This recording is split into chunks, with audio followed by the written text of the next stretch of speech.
And hello again, and here we are in Les's garage with the engine I'm going to use in my project. Just bought this engine and it's from a GPz 750R. Probably the most powerful of the family of 750 engines, and that's why I bought it. So the plan today is to start to take it apart. I'm hopefully going to get to the point where I can take off the cylinder head and all the covers, and so I can just make a start on getting them cleaned up and recoated. So hopefully when we delve in this engine, things shouldn't be too bad, but we'll see, Now, the history of this engine is, it's not been run for 20 years, in fact more than that, 24 years, since 2000. But at that point, it did run and it's just been left, for 24 years in a garage. The engine does turn over and it seems okay, so fingers crossed when we delve into this engine, it shouldn't be too bad. And so, let's get started. Going on here. Right, so it's so far so good, and then we've hit this strange problem where these Allen bolts here have gone all the way through and have a nut underneath. Yeah. And Leslie was telling me why that's the case. So why are these like this? Because that's not standard. Well, the outer 4 bolts are longer than the rest. Yeah. And when people do the tappets, they put a short bolt in sometimes. Yeah, to get it wrong. And then they tighten it up and it rips the thread out. Right. And they realise they've made a mistake. Yeah. And then once they put the longer bolt back in and it's half a thread, it strips it out. It strips the rest out. Right. And then you end up because it's not a blind hole, you can put a nut underneath. Right. You can go all the way through. Yeah. You just get a slightly longer bolt and put a nut underneath, right, which looks a bit unsightly. It does, but yeah, all of these 4 are in the same boat, so. Yeah, we'll just helicoil them once the head's off. We can address that problem. Right. So there you go. You can see how long that is compared to how long it should be. Yes, right. Right, okay, so far so good. I've got the covers off the alternator and the points. Almost got this off, and then we can have a little peek inside and see what the cams are like. Yes. But first, well, not first, in a minute. Oh, hang on, here comes Remus, the dog. The dog. He's a cat. Hello, Remus. Yeah. Star of stage and show. Yeah, there he is, look. There's Remus. There he is. Next door's cat. Yeah, he's about 18. He thinks he's a dog. He's about 18. He's getting on a bit now, isn't he? Not too well, but he's come to investigate. There's no food here, lad. He's the most social cat in the world. He's come to investigate the enginality and get fussed. Yeah. There you go. A bit of cat action. He's an absolute star, he is. Yeah, he's about 18, isn't he? He's very friendly. He goes from house to house saying hello. Yeah, it's not your cat, is he? He's next door's cat. Even the neighbours up the road where he goes to say hello, they get cat food in for him. Even though they haven't got a cat themselves. Yeah, he's not daft, is he? No, he goes. He's well looked after. Right, well, on that note, let's carry on. Lad, I can't keep on fussing you. I've got to do this engine. Oh, we need a cup of tea first. We do. Having a tea break. Okay. In a minute, let's get this off first. Right, so Les, do you want to do the honours and lift up the cam cover? Yeah, the easy bit. Okay. The easy bit, there we go. And what do we see? Nice set of cams, really. There's no obvious marks on them. Usually, like where your finger is there, I don't think the camera will pick that up, there's polish marks on the back of the cam. Yeah. That means the valve clearances could be tight. Yeah. If you look at these, see how dark they are? Yeah. That means they've not been touching. Yeah. If they're dark like that, you've got a clearance. Mm-hmm. If they've got a mark like that, you assume that the valve clearance is tight because it's rubbing on the bucket. Yeah. Well, we'll soon sort that out. So I've just I've just loosened off the cam chain tensioner, so that can come off now. Yeah. And then we can hopefully remove cams. Unbolt these, and nothing will snap. Hopefully, fingers crossed. No. Well, you undo these you undo them all at the same time, so it lifts. Yeah. Square. It's under pressure now because the springs are trying to push it up. Well, you can see which ones are under pressure where the cam lobe's pushing down. Yeah, here and here. Yeah. They're not under pressure. No. So, but you've got to slacken them off all the same. Yes. So that they come up together. Yeah. Right. So that's what's next. Yeah. Brilliant. Right. So I was just peeling off the gasket, and it's coming off okay. I need to find. There's another gasket underneath. It's got 2 gaskets for some reason. 2 for 1. 2 for 1. Of course, that second one won't come off quite so easily, but there you go. And so here is the cam chain tensioner. I've got to remove that before I attempt to remove the cams because it allows the cam chain to be a bit looser. And so now I can remove the inlet cam. The inlet cam comes out first, I'm told, so let's give it a go. I've taken off all the cam caps, so hopefully this will just come off without a problem. Like so. Yeah, that looks okay. Given it's been got a mark there, but not too bad. There's no obvious signs of damage. Pretty happy with that. Yeah, so, by the way, these of course are shim under bucket, which is right pain because you've got to remove the buckets to get at the shims. So if you ever need to shim the cans, which we will need to, you've got to remove the bloody buckets and therefore the cans to do so. It's fine for me now, but when you actually just doing general maintenance, it makes reshimming the cans a lot more tricky, a lot more time consuming, because the cans have to be removed. Unlike with the larger engines, the big Z1000s and Z1s, they have their shims on top of the buckets, which makes life a lot easier. But anyway, there's one come out. We now need to remove this one and then remove the head.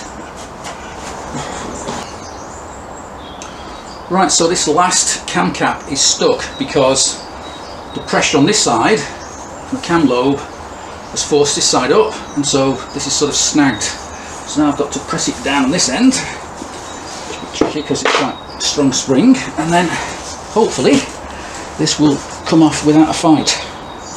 Let's see. Right, so I'm sure there must be a way of doing this.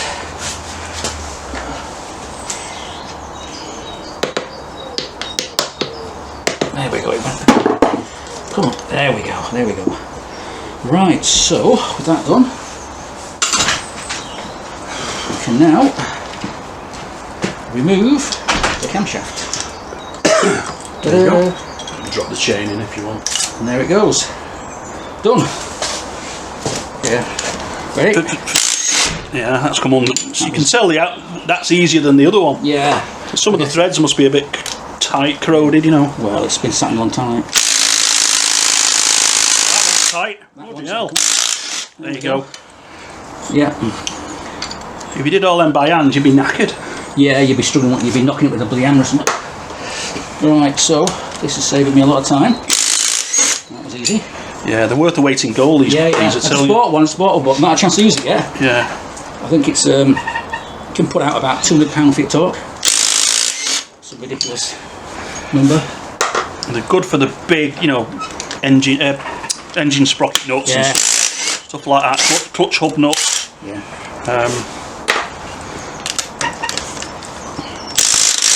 You on the nut there?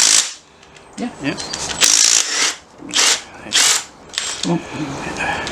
This is a godsend, isn't it? Yeah. There was all cobwebs down here. The spider's been living down here. Yeah. Alright. In fact, what I might do is get these coated, because Camco could do a coating that even when you use a socket on it, it doesn't damage the coating. Yeah. It's amazing. So now that there's two down here. 12, no, there's 12 mil, so you need a 12 mil socket for 12 milli, that's great. They're a bolt, not a nut, obviously. That going on? Yes, that's fine.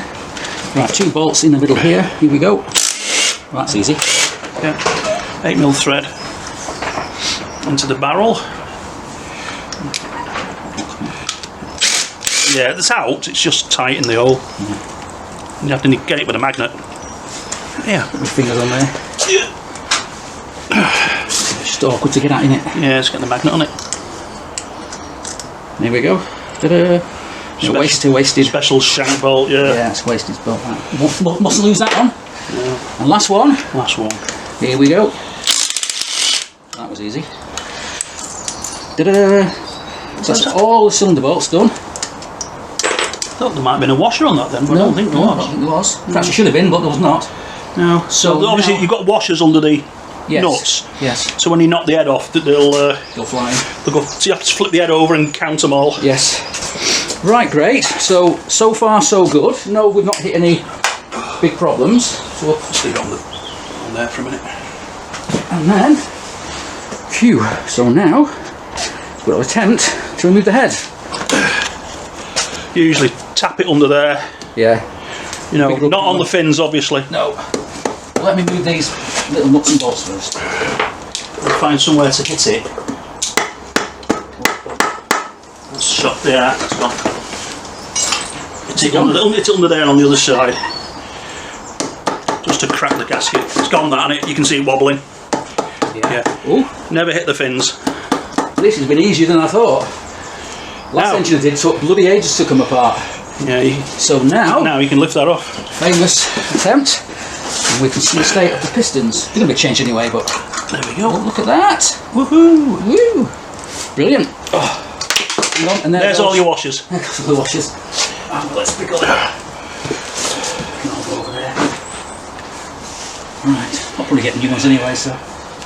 Right, so what do we see? Well, the usual. Balls are quite good. Yeah. If you look carefully, you've got an O-ring and a reducer there. Yes. And they've got to come out. Yeah. Keep them. You need magnet. Yes. Yeah. Whip them out. Magic magnet. Little. Whip them out. Yeah. These are like little reducers. You've got dowels at the front corner. One there. The other one's in the head because it's missing. So this actually makes the pressure, which sprays up. That's right. Yeah. Into the head. Must use that.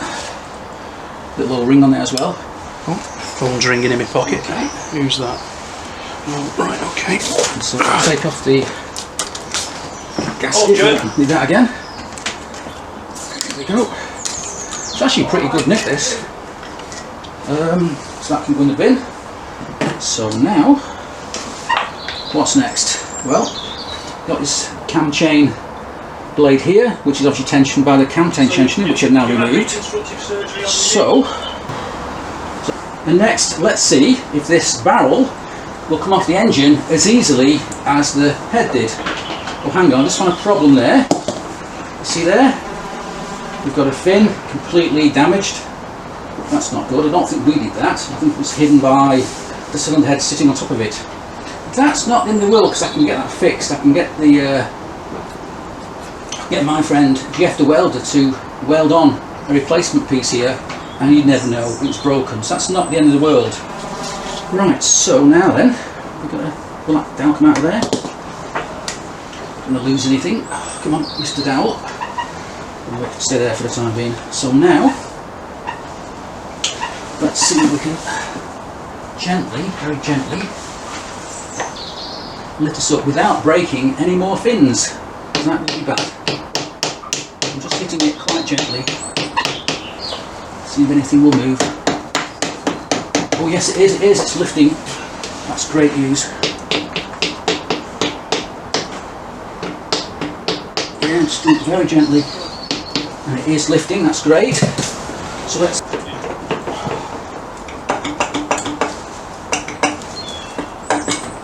Oh, that sounds good. Come on. Yes. There we go. And there's the barrel removed, complete with cobwebs and God knows what else. Actually the boards don't look too bad at all. A bit of crap in there from the carbon, but not too bad at all. As you can see now, there's a broken fin that'll have to get repaired before this thing can be recoated.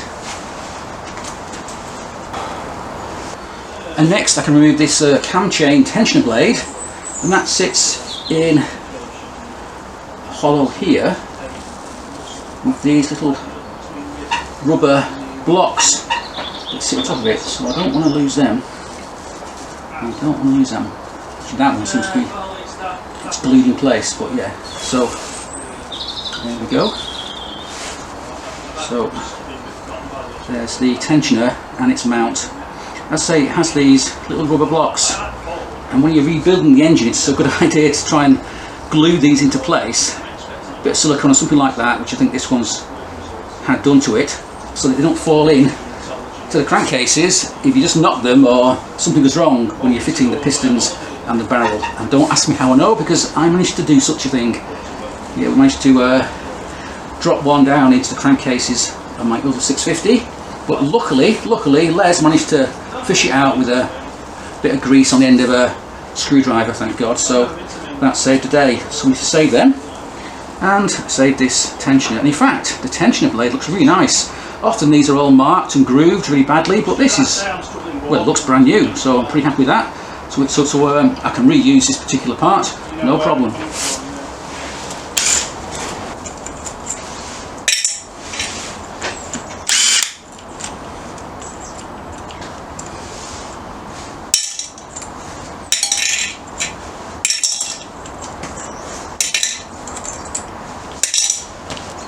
Right, so that comes the clutch pressure plate, hopefully. Here we go.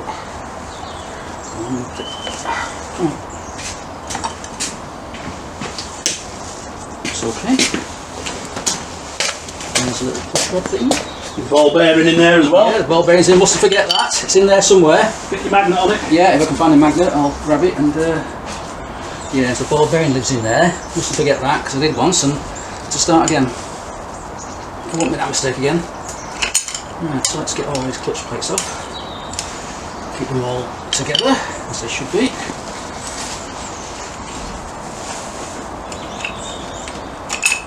There we go. Yeah, we're still on clockwise. Anti-clockwise. Anti-clockwise, sorry. Yeah, bloody hell. Okay, let's try it again. Get it square on. Yeah. Yeah.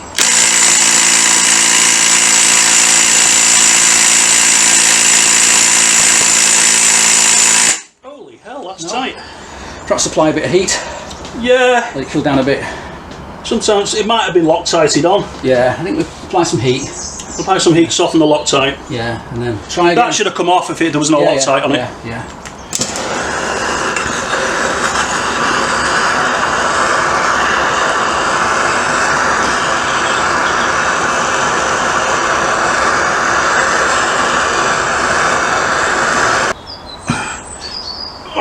All set? I think we are. Yeah, give that a whirl, make sure it's on square. Yeah, it's on square. Ready? Steady. Steady, go.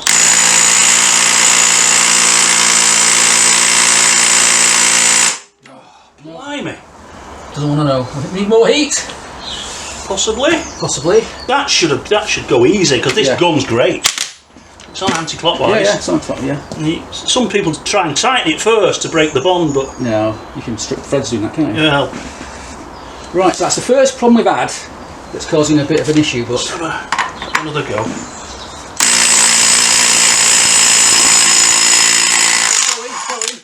Oh, the magic touch. Sometimes you have to keep it hammering, the hammer action. I won't touch that because it's No, going to be that'd be hot, that. Very hot, very hot. Good. While that's clamped The on, magic of the touch of the mechanic. Yeah. So, the question is... That can cool down. Yeah, if you turn it over, there's a cush drive inside here. No, this one. Oh, sorry, this one. But is that also hot? Or is that quite No, cool? it's cool. Right, okay, so that can stay here. That can come off there. Yeah. There's your special... And that bush can come out. Excellent. Go on there. So there's your... Yeah. Well, you can see the pegs there. Yeah. That's all that movement, that's all the backlash from the cush drive inside being tired, being crushed and maybe hardened. All the rubbers inside here. Now you can buy new rubbers, about £108, but Jeff has a really good solution to this. And what he does is that hot? No. No, it's cool.